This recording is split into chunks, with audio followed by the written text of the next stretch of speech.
വാടക നിയമങ്ങൾ മാറി. വീട്ടുടമയ്ക്ക് ഇനി സ്വയം വാടക കൂട്ടാൻ കഴിയില്ല.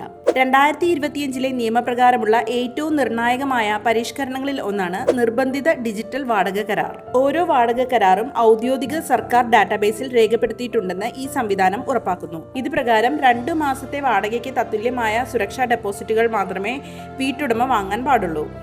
നഗരപ്രദേശങ്ങളിൽ സാധാരണ പരമാവധി 2 മാസത്തെയും ഗ്രാമപ്രദേശങ്ങളിൽ 1 മാസത്തെയും വാടകയ്ക്ക് തുല്യമായാണ് ഡെപ്പോസിറ്റ് നിശ്ചയിക്കേണ്ടത്. വാടക അടയ്ക്കാതെ മാസങ്ങളോളം താമസിക്കുന്ന വാടകക്കാരനെ ഇനി വീട്ടുടമ റെന്റ് അതോറിറ്റി നിയമം വഴി വേഗത്തിൽ ഒഴിപ്പിക്കാനുള്ള നടപടികൾ ആരംഭിക്കാം. വർഷങ്ങളോളം നീളുന്ന കോടതി ഇടപെടലുകൾ ഇനി വേണ്ട. മാത്രമല്ല, ഇനി വീട്ടുടമയ്ക്ക് അനുമതിയില്ലാതെ വാടക കൂട്ടാനും അവകാശമില്ല. അതുപോലെ തന്നെ വീട് അറ്റകുറ്റപ്പണി ചെയ്യേണ്ടത് ആരുടെ ഉത്തരവാദിത്വമാണെന്നും നിയമം വ്യക്തമാക്കുന്നുണ്ട്. ചെറിയ മെയിൻ്റനൻസ് ആണെങ്കിൽ വാടകക്കാരന് സ്വമേധയാൽ ചെയ്യാം.